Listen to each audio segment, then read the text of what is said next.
ESPN, celebrating 150 years of college football.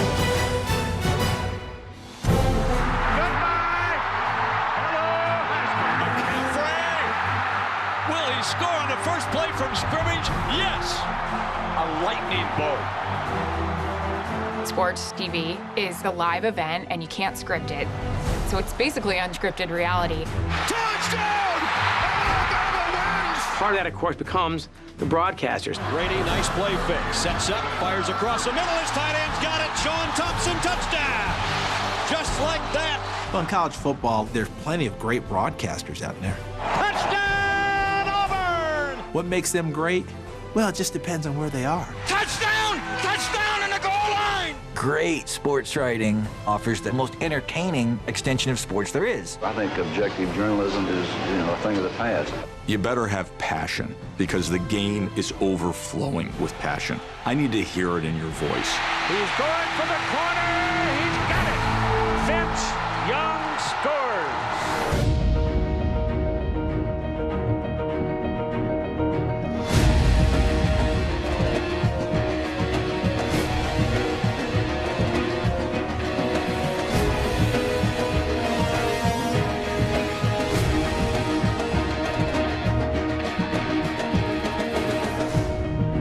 The greatest. Guys, I want to thank all of you for coming here on the anniversary of college football. 150 years, we're celebrating the game that means so much to all of us. I can't think of another sport that encourages as much civil and sometimes not so civil discussion and debate and discourse as college football. I'm hoping most of this will be civil, but if you want to get uncivil every now and then, that might make it fun.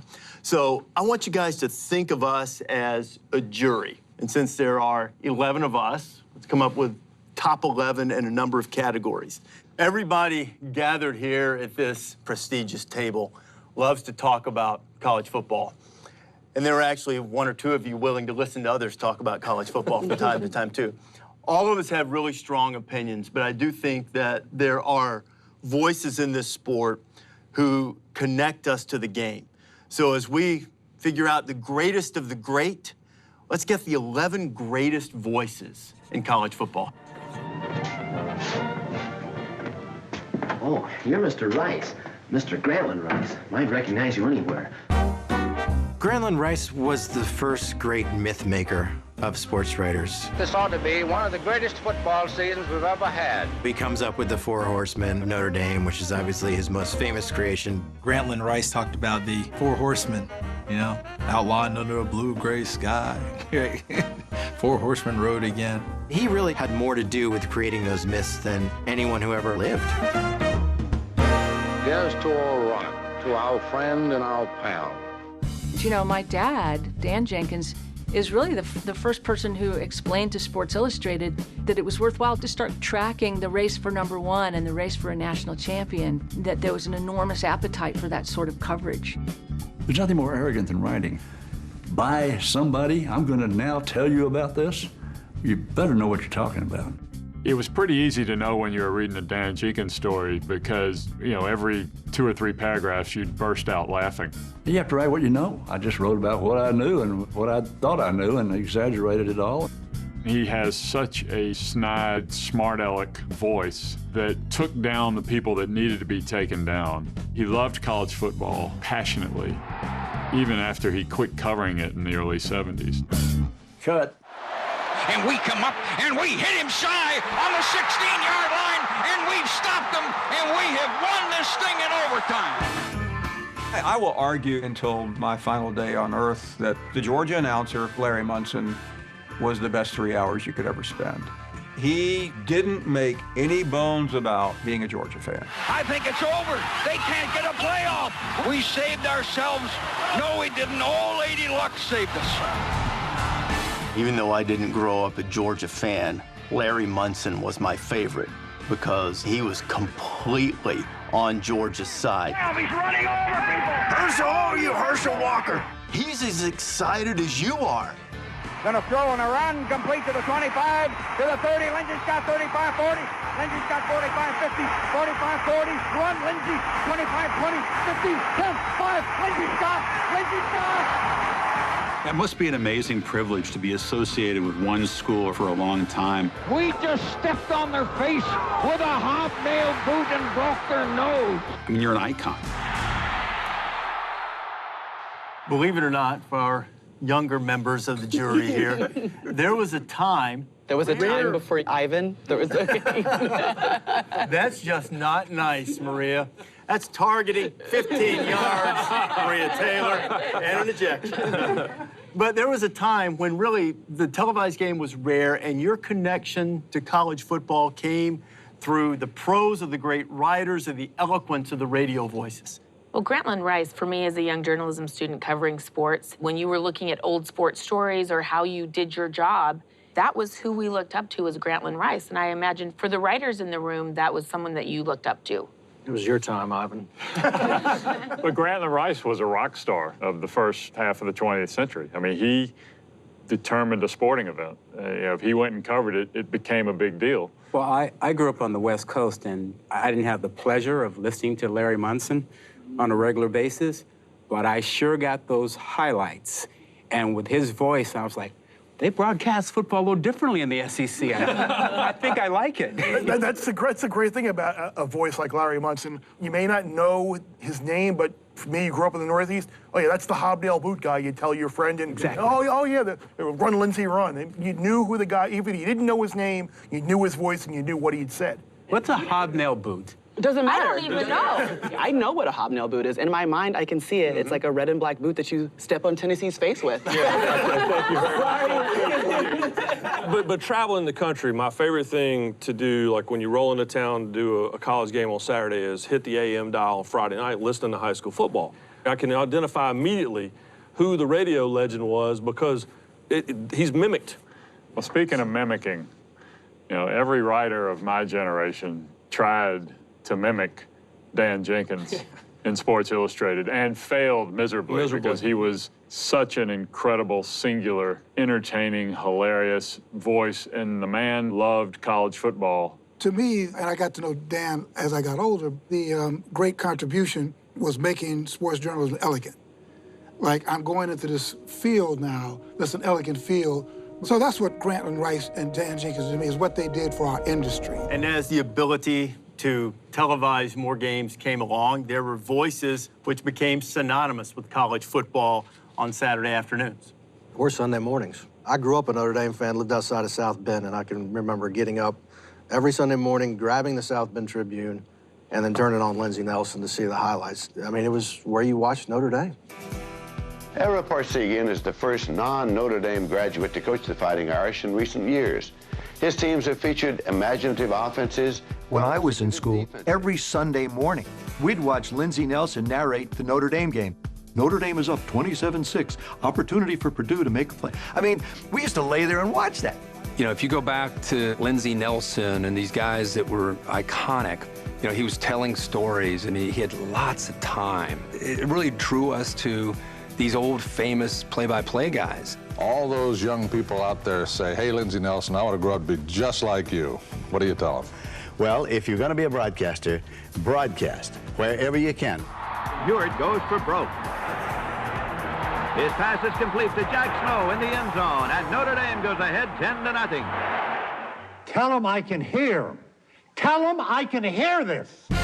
One of the more powerful forces in the history of television as it pertains to college football was Beano Cook. I can hear Fowler. I'll bring in Beano Cook now. Beano had such a great understanding of the sport. Can Doug Flutie play professional football? Is he too small? Well, they said Napoleon was too small. He didn't really have the traditional perch. He didn't call games. He was not an analyst in the booth. Suey! But Beano became this ubiquitous voice, and he had such a great way of putting things, people wanted to know what he thought.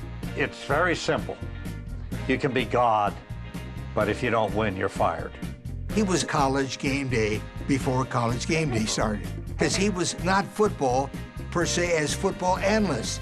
He had a sense of humor, and it was very good. Oh, this is broken, but so are my picks. Good afternoon, everybody. I'm Vern Lundquist. Not a bad scene, is it? Vern Lundquist was a great voice for the SEC.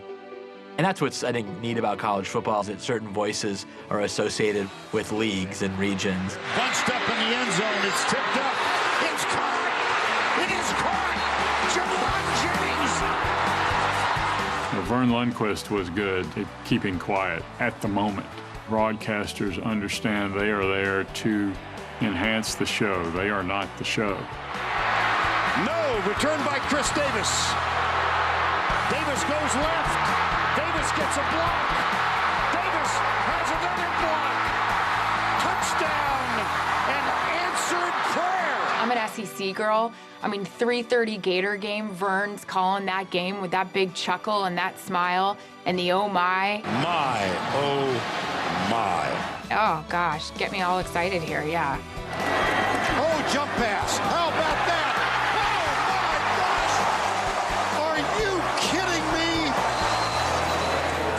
Our great friend Vern Lundquist is not in this booth today. I'm going to try to do it with the same class that Vern did for 17 seasons. Brad Nessler gets excited. He sounds like whatever game it is, it's the only game, it's the best game, it's the biggest game. He's got a man! He's a guy everybody in the South knows. He's done college football both for ESPN and for CBS forever, so it was not like he's an unknown commodity. Grady, nice play fake. Sets up, fires across the middle. His tight end's got it. Sean Thompson, touchdown! Just like that.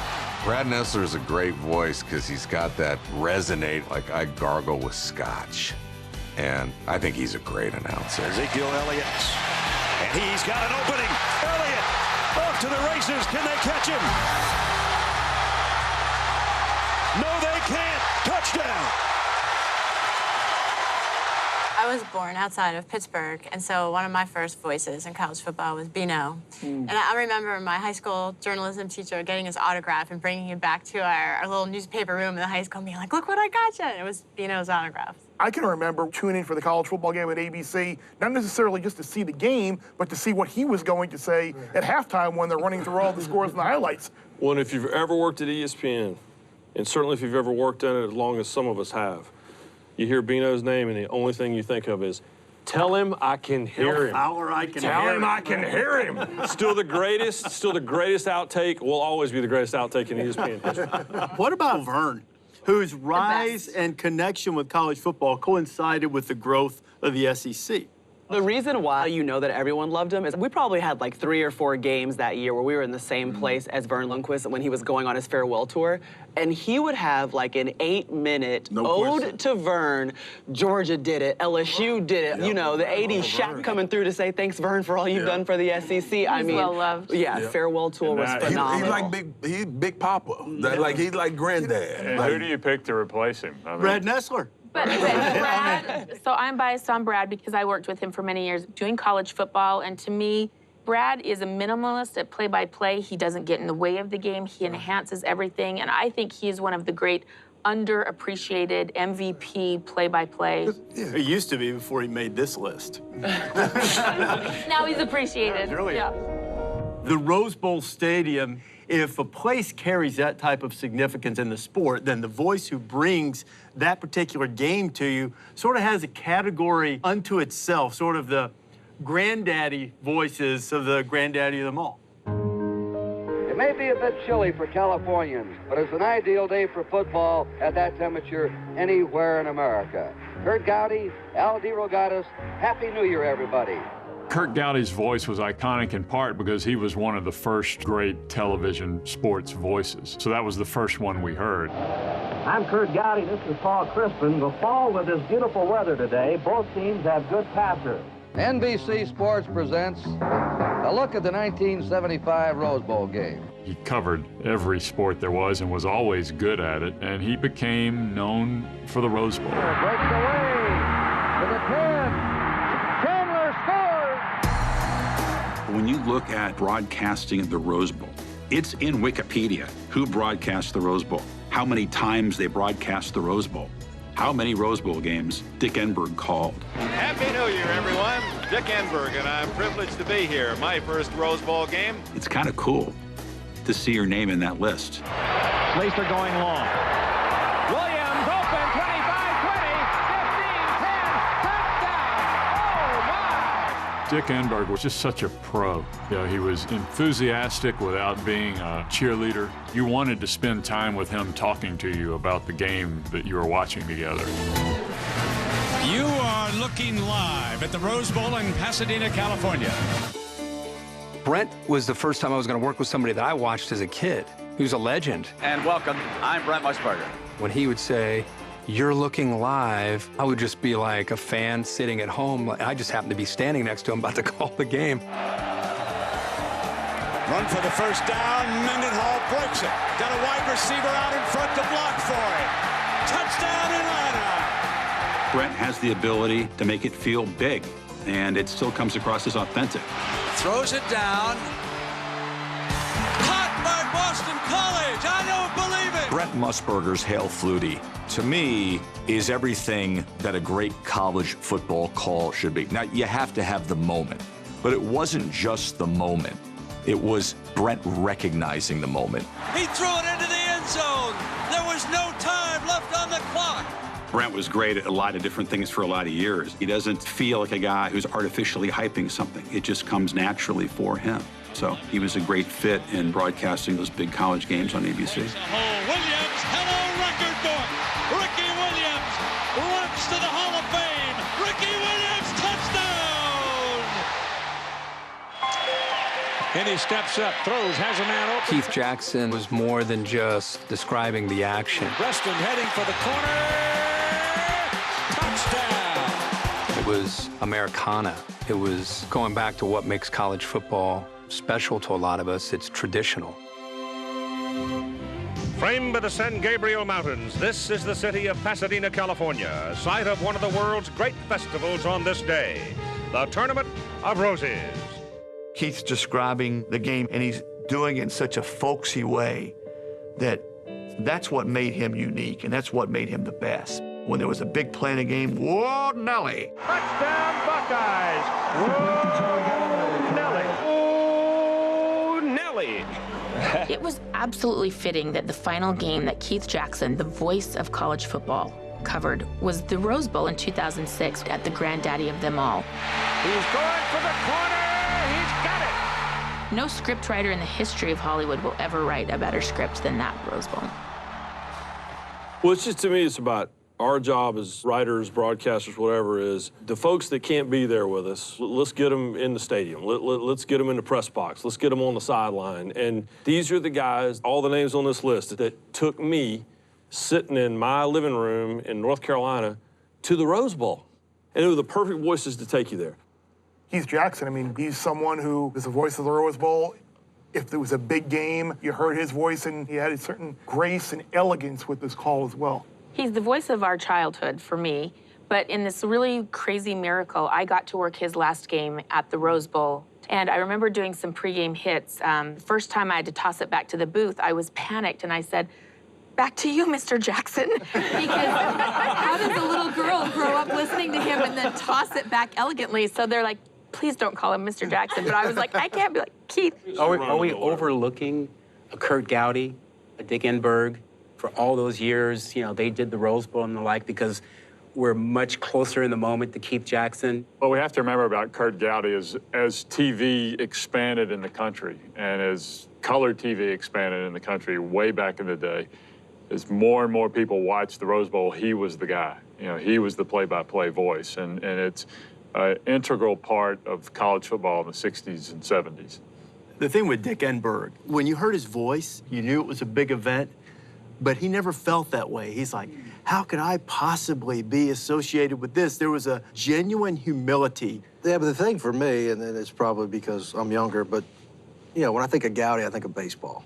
For some reason, when I think of Enberg, I think of tennis. Mm-hmm. Keith Jackson, right, college football, and I know he did other things, but I think of Keith Jackson just college football. Brent, too. For me, it's Brent. Brent called the national championship I played in, and I remember going to New Orleans and finding out that Brent was on the call, and I was telling my teammates, like, Brent Musburger about to call our game. It's like I ascended to a different level. Funny story too about Brent. I remember one time we were like making the great escape from a game, and we go to like cookout because we're in the South somewhere, and we just want hamburgers and hot dogs, and it's the only thing still open. And we pull up, we grab the bags. There's an actual driver who takes everything, and Brent's in the passenger seat. And he's like, "Thank you so much, laddie." And the guy looks over and he goes, "Is that Brent Musburger?" And we're like, "Yes, you're looking live. You are looking live." There was an evolution of the voice of college football. Steve's on the move. Preston heading for the corner. Touchdown. Keith Jackson couldn't be Dick Enberg or Kurt Gowdy or Lindsey Nelson or some of the first-generation legendary TV voices. You don't want people to come out of a factory and one guy sounds like the next. And the guys who have been the preeminent voices of college football have been very unique personalities and very authentic personalities. And that's the beauty of it. It's been my privilege to sit by your side for 11 years. Thanks. We really appreciate all the things that you've done for college football and wish you the very best in your retirement. The wait is over. Here are the 11 greatest voices of the first 150 years of college football. You have to write what you know. If you don't like it, turn the page. Sets up, fires across the middle. His tight end's got it. Sean Thompson, touchdown. Just like that. I'm Kurt Gowdy. This is Paul Crispin. The fall with this beautiful weather today, both teams have good passers. If you're going to be a broadcaster, broadcast. And it's the first touchdown of the afternoon. You're going to be 12-0 and make me look like a genius, which I know I am anyway. No, they didn't. Oh, my gracious. Yep. How about that? 20, 10, touchdown. Oh, my. You're Mr. Rice, Mr. Grantland Rice. We saved ourselves. No, we didn't. Old Lady Luck saved us. Ricky Williams runs to the Hall of Fame. Ricky Williams, touchdown. You know, if you want to be a legend in sports, all you got to do is win the big games once in a while and leave a lot of quotes. He's going for the corner. He's got it. Vince Young scores. The voice, like how they sound. Like you were made for this. Right, we sat at we ended up in the same place with Maria's crew, and we were sitting at dinner in Texas A&M, and Brent was talking, and I'm just, like, I can't believe this is how you talk. Like, I mean, you would, like, you think these guys going on TV and they creating this whole persona, and he just sitting at the table just casually, you know, Marcus, it's, I'm like,